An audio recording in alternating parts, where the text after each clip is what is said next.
तर मित्रांनो, गुरांचं झालं दुपारचा आराम, ज्याच्यात फक्त नंदिनी आणि चिमण्याचं उभा आहेत. बाकी सगळे गोट्यातले सगळे गुरं बसलेत. अशी डोबरीची जागा बदलली आहे.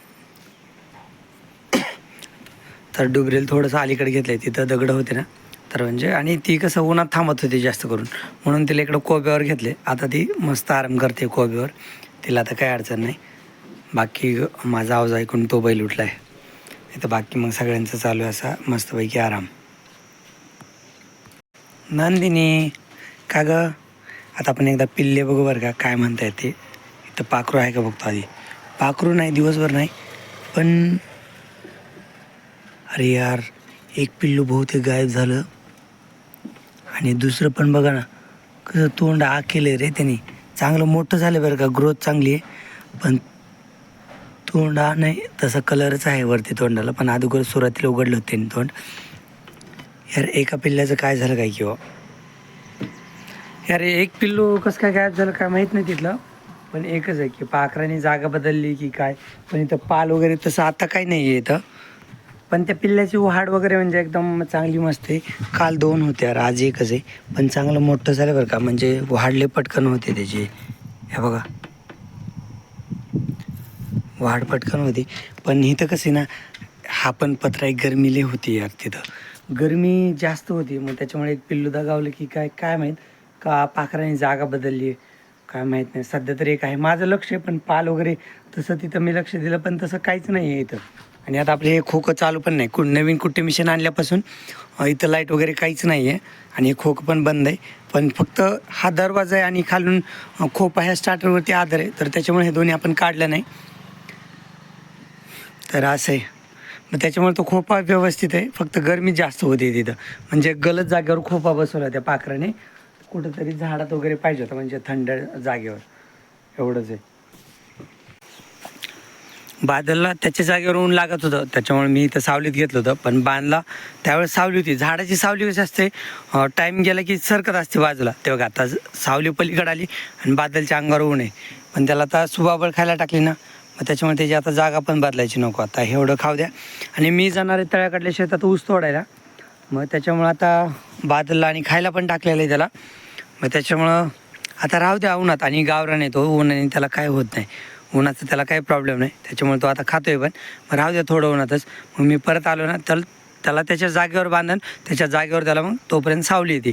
म्हणजे तिथं पण सावली कंटिन्यू राहते बरं का, पण वरच्या झाडाचा पाला जरा गळून गेला उन्हाळ्यामुळं, तर त्याच्यामुळे थोडीशी सावली. आणि इथं कसं लिंबाच्या झाडाला पाला आलेला आहे नवीन भरपूर, मग त्याच्यामुळे इथं दुपारी सावली होती, मग त्याच्यामुळं मी त्याला सावलीत बांधलं होतं. पण ऊन सरकलं थोडं पलीकडे. तर मी मग आलो होतो ना मित्रांनो, तर त्यावेळेस ऊस तोडायला आलो होतो. तर असे 12 बंडल तोडलेत मी ऊसाचे. तर पलीकडपर्यंत 12 बंडल ऊसाचे तोडून ठेवलेत. आता ऊसाचं पाचरट तर काढावंच लागतं गुरांना टाकायचं म्हणल्यावर. म्हणजे पाचरट पण गुरं खातात, पण हिवाळ्यात पावसाळ्यात खातात, उन्हाळ्यात नाहीत खात. कारण की आता गुरं ऑलरेडी कंटाळलेत ना, तर पाचरट खात नाहीत. आणि नवीन नवीन ऊस टाकलं ना, मग त्यावेळेस पाचरट पण खातात ऊसासोबत. पण आता बरेच दिवस झाला, आपण जवळपास 2 महिने झाला आपण ऊसच टाकतो गुरांना, तर त्याच्यामुळं गुरं ऊसाला कंटाळलेत, म्हणून आता पाचरट खात नाहीत. मग एवढा ऊस तोडून मी गेलो होतो बैलगाडी आणायला. आता बैलगाडी घेऊन आलो आहे, तर ऊस बैलगाडीत भरून घेतो. आता आज मी लय मोठा ऊस घेतला आहे, 2 दिवसाचा ऊस घेतला आहे. एवढा ऊस 2 दिवस पुरतो, कारण की गुरं आता उन्हाळ्याचं जरा कमी खातात, आणि ऊसाला तर कंटाळतच. आता मी ऊस घेऊन चाललो आहे घरी, आणि इथून आपले आंब्याचे झाडं दिसतात बरं का, म्हणजे ते तिकडं आहेत ना, तर ते आपले आंब्याचे झाड आहे.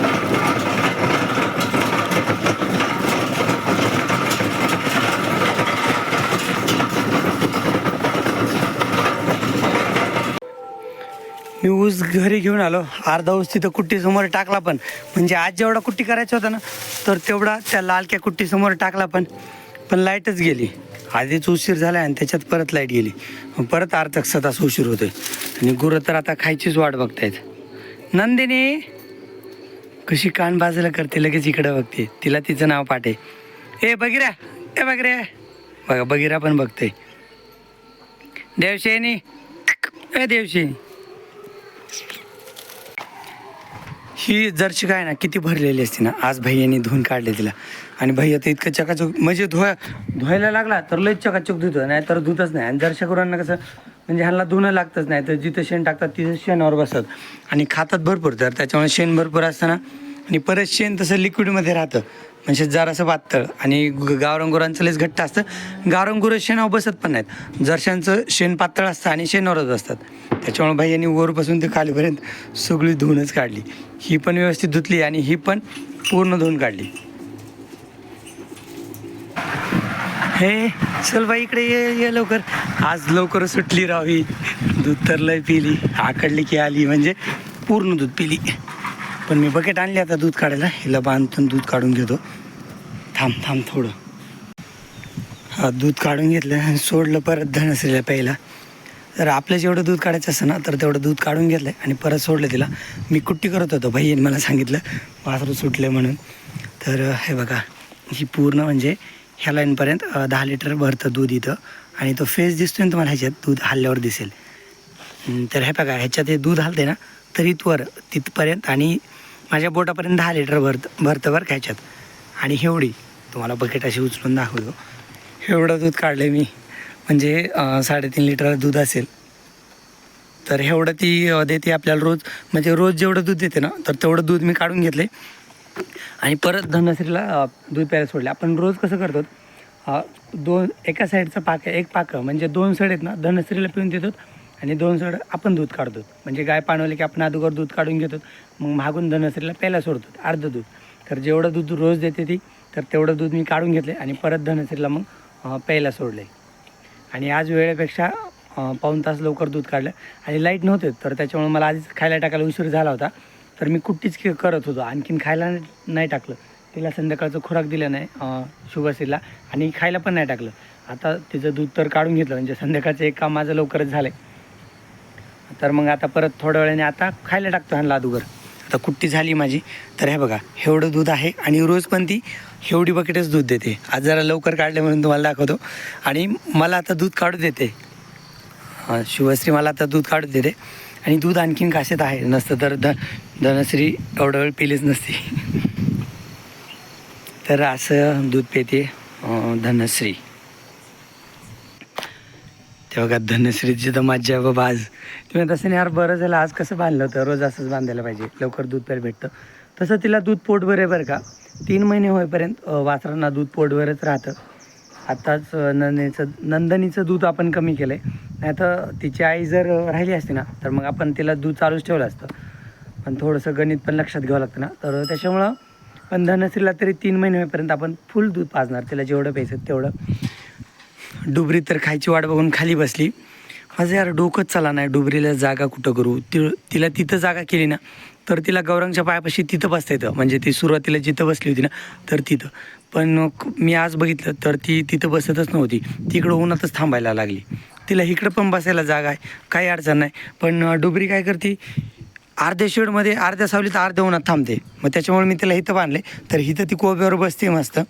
पण इथं अशा मोठ्या गायला नाही ना जमणार बांधायला, म्हणजे खायला टाकायचा प्रॉब्लेम होतो. कुट्टी वगैरे सांडली काय झालं तर. मग त्याच्यामुळं माझं तर डोकंच चाला ना, तिला जागा कुठं करू. मला वाटते हारण्याला परत त्याच्या जागेवर आणावं लागेल सरच्या पुढं, आणि मग डुबरीला गंगाच्या बाजूला बांधावं लागेल. असं काहीतरी नियोजन करावं लागेल जागेचं आपल्याला. कारण की पलीकडच्या साईडनी गव्हाणीला तर फुल जागा भरली बरं का. आणि पाऊस आला तर फक्त इथंच 2 गुरं बसतात. एक सरच्यासमोरच 2 गुरं बसतात, नाही तर बाकी मग स्टॅलिनच्या पलीकडे 2 वासरे आहेत, स्टॅलिन आणि मोरी आहे. समजा मोरीला 2 दाव्यांनी बांधल्या ना तर स्टॅलिनच्या आणि मोरीच्या मध्ये एक गाय बसेल. पण सारखं असं दाटवाटीन पण जमत नाही ना. पाऊस आला तर ॲडजस्टमेंट करता येते, पण अशी नॉर्मली डुबरीला जागा कुठं करावं हेच मला कळना. म्हणजे तिला कुठं बांधायचं. सरजा काहीतरी आयडिया दे यार. आता काय ना, डुबरीला कुठं जागा करावा पाहिजे सरजा. आता बैलांना तुम्हाला सांगतो, पप्पामध्ये 1-2 दिवस त्यांना अवतार घेऊन गेले होते ना, तर त्याच्यामुळे त्यांना आज आराम दिला आहे. सरजा हे बघा, बैलांना कशा जखमा झाल्यात, काटवत कशा झाल्या. हे सरजा थांब ना. बरं तू नाही बघून दे, सर तिकडे चल चल, तुला पाय पण द्याय ना माझ्या हातात, सर तिकडे. आता चिमण्या दाखवते आपल्याला, तुम्हाला मी दाखवतो आता. तर हे बघा, इथे ना माझ्या अंगठ्याच्या नखासमोर अशा जखमा झाल्यात. म्हणजे नांगरट केलेलं शेत होतं ना, नांगरट येत असतात ढेकळं, आणि ढेकळामध्ये दगडं पण असतात बरं का मातीत. आता शेतात आपण शेत नांगरलेलं राहतं, आणि नांगरलेल्या शेतात आऊत आणले ना, मग नांगरलेल्या शेतात ढेकळं असतात, आणि ढेकळामध्ये बारीक मोठे दगडं पण असतात. दगडं आणि मातीचं आणि त्याचं घर्षण होऊन ना, तर हे थांब ना चिमण्या पुढं बघ, ही नक्की एकदम कडक आहे, हिला काहीच प्रॉब्लेम नाही. पण ही नक्की जिथं संपणे आणि त्वचा चालू होते ना, म्हणजे कातडं चालू होतं ना, तर तिथं मध्यभागी हिथं जखमा होतात बैलांना चालल्यामुळं, ढेकळात चालल्यामुळं ते असं होतं. एक जरा पाऊस पडला ना, म्हणजे नांगरट झाल्या पाऊस पडला ना, मग अशा जखमा होत नाहीत. म्हणजे थोड्याफार तर होतातच, पण ह्या जास्त होत नाहीत. तर त्याच्यामुळे बैल जरा बेजार होतं बरं का चालायला. आता सेम जखमा तुम्हाला सांगतो, इथं काहीतरी दुसरंच लागलं त्याला, पण ह्या मागच्या पायाला पण थोड्या झाल्यात. आता ॲक्च्युली अंधार झाले त्याच्यामुळे काही कळा ना, पण तशाच जखमा झाल्यात. सर्जाला पण त्याच जखमा झाल्यात, पण पाय दाखवत नव्हतं. सर्जा पाय चल रे, आहे काय आहे, काहीच नाही करत बाबा, लय घाबरट आहे. असं तर किती पाय हातात देतो, पण त्याला वाटतं फोनमध्ये काहीतरी आणले काही की थांब. तर हे बघा सर्जाला पण, आणि सर्जाला कसं आहे ना, तुम्हाला असं दाखवतो थांब, सर्जाला जास्त जखमा होतात बरं का. ते बघा, कारण की सर्जाच्या नक्या लाल आहेत, लाल नक्या, त्याच्यामुळे सर्जाला जास्त जखमा होतात. पण या जखमा नॉर्मल आहेत बरं का, म्हणजे लगेच राहून पण जातात, 1-2 दिवसात लगेच राहतात. तर त्याच्यामुळेच बैलांना आज आराम दिला होता, म्हणजे आज आऊत वगैरे नाही धरलं. 2 दिवस पप्पांनी आऊत धरलं होतं, मग त्याच्यानंतर आज सुट्टी आहे बैलांना. आणि आता ओम आलाय ना, तर गौरांगला पण मी चांगलं काम शिकून घेतो, कारण की जर गरज पडली तर ओम मला मदत करेल. तर गौरांगला आपण चांगलं काम शिकून घेऊ. सारजे बरं वरला कोण लांबून झालं, सारजे शिंकाड चल सारजे. त्याच्यामुळे मी चिमण्याला एकाच दाव्याने लांब बांधलंय, पण सारजा कधी करतो त्याला परेशान. हट चल मध्ये, हट चल सरक गेट. धनश्री चली इकडं, ती काय पाचरट खाती, इकडं आईसोबत खात चल. धनश्री राहू दे, तिला मोकळं, तिची आई खाते ना, आईसोबत थोडं खायला शिकन ती. तसं तिला भूकच नाही तेव्हा ती चालली तिकडे. धनश्री हॅलो, आता तर सध्या उजेड आहे बरं का बघा, पण इकडं गुरं दिसतच नाही फोनमध्ये. हे बघा, वासरांना ना असं पाहिजे, म्हणजे कसं आईसोबत रिकामी पाहिजेत का, आई खाताना मग त्यांना भूक नसली तरी खायला शिकतात, म्हणजे आई काय करते ते बघायला. आता यांनी कुट्टी घेतली तोंडात आणि खात आहे, तेव्हा वरची ते कुट्टी तोंडात घ्यायला लागले वाटते, तिथे एक कुट्टी होती. धनश्री ह्याच्यात तिकडं बघ खाली, हां बघा, आता ती आईसोबत ना कुट्टी खाते. आणि ते एकटे म्हणलं ना, त्यांना खायला समजायला लय वेळ लागतं. आता एक कुट्टी तिने तोंडात घेतली, मस्त चापलत बसते आता बाजूला तोंड करून. तर असं गुरं आईसोबत असले ना तर खातात, आईसोबतच नाही दुसऱ्या गुरांसोबत असले ना तरी खातात. वासरे एकटे लांब बांधले ना तर लवकर खायला शिकत नाहीत. वासरांना 2 महिने, म्हणजे दूध जर पूर्ण असेल तर 2 महिने झाल्यानंतर पाणी ठेवायला पाहिजे, आणि खायला पण ठेवायला पाहिजे, म्हणजे हळूहळू शिकतात खायला, म्हणजे अचानकच नाही. म्हणजे 2 महिन्यानंतर पाणी ठेवायला पाहिजे, 1.5 महिन्यानंतर पाणी ठेवायचं, आणि 2.5-3 महिन्यानंतर त्यांच्या पुढं खायला ठेवायचं. आता हिला किती, मला वाटतं जवळपास 2 महिने झाले असत, 2 नाही तर 1.5 महिना झाला असेल, पण ती खायला शिकली तिच्या आईसोबत बघून, तिच्या आईचं बघून बघा, तिचं खायचं पण झालं तर माझ्यासोबत टाईमपास करते. पण असं म्हणजे कसं, सोबत एकटं वासरू असेल ना तर खायला शिकायला लय वेळ लागतो, खायला शिकायला, पाणी प्यायला शिकायला वेळ लागतो. पण आईसोबत किंवा दुसऱ्या मोठ्या वासरांसोबत असेल ना तर दुसऱ्या गुरांचं बघून ते पटकन खायला शिकतात, म्हणजे जास्त काय प्रॉब्लेम येत नाही. म्हणजे ॲक्च्युली गुरांसोबत काय होतं, त्यांना कळतं की ही गोष्ट आपल्याला खायची, ह्या कुंडीमध्ये आपल्याला खायला टाकले, ह्या जागेवर आपल्याला खायला टाकले, आणि ते आपल्याला खायचे. आणि जर त्यांच्याजवळ लहान वासरांजवळ मोठे गुरं नसले ना तर मग लहान वासरं माती खातात, किंवा सिमेंटचा गोटाखाली कोबा वगैरे चाटतात, कोबा खायला प्रयत्न करतात. आजूबाजूला पोल असेल तर पोल किंवा कपडे असतील तर ते खायचा प्रयत्न करतात. म्हणजे भूक लागली ना तर त्यांना काय खावं हे समजत नाही वासरांना. पण सोबत मग मोठे गुरं असले ना मग त्यांना कळतं की ही गोष्ट आपल्याला खायला टाकली, आणि ह्या जागेवर ही गोष्ट ठेवली म्हणजे बाकीचे गुरं खातात, म्हणजे आपल्याला पण ती खायची, असं समज होतो. नाहीतर मग माती खायला लागतात, एकटे असले ना मग माती खायला लागतात. आणि कधी काय होतं, खायला शिकतात पण पाणी प्यायला शिकत नाहीत, मग ते लेंड्याच टाकतात, म्हणजे शेणाचे एकदम लेंड्या करून टाकतात शेळीसारख्या. मग तसं मग मोठ्या गुरांसोबत बांधलेले असले ना, किंवा मोठ्या गुरांसोबत पाण्यावर न्यायचे, मग त्यावेळेस पाणी पितात. आता ही सकाळी मोकळी असते ना तर ही सकाळी तिच्या आईसोबत पाण्यावर येते, मग त्याच्यामुळे पाण्याचा वास घेते, पाण्याला चाटते, मग त्याच्यामुळे तिला कळतं की हे आपल्याला प्यायचं, म्हणून आई पिते तर आपल्याला पण प्यायचं आहे. मग अशी गोष्ट होते. आता जे नवीन गुरं सांभाळणारे असतात ना, मग ते वासराला वेगळं ठेवतात आणि त्याला खायला टाकतात, पण त्याला ह्या गोष्टी म्हणजे त्या गवताचं काय करायचं, खाण्यासाठी कशासाठी हेच लक्षात देत नाही त्या वासराच्या. आणि आईसोबत असेल ना तर पटकन लक्ष देतं. म्हणजे हे जास्त प्रॉब्लेम नवीन जे गाय पाळतात ना तर त्यांनाच होतात हे प्रॉब्लेम, म्हणजे त्यांच्याच वासराला होतात. नॉर्मली शेतकऱ्याच्या वासराला असे प्रॉब्लेम होतच नाहीत कधी, कारण शेतकऱ्यांना सगळं माहिती असतं याच्यातलं. फक्त जे हौसेने शहरात वगैरे पाळतात ना तर त्यांना ह्या गोष्टी माहीत राहत नाहीत जास्त. मी क्वचितच बोलतो, शक्यतो सगळ्यांना गाय कशी पाळायची माहितीच असतं.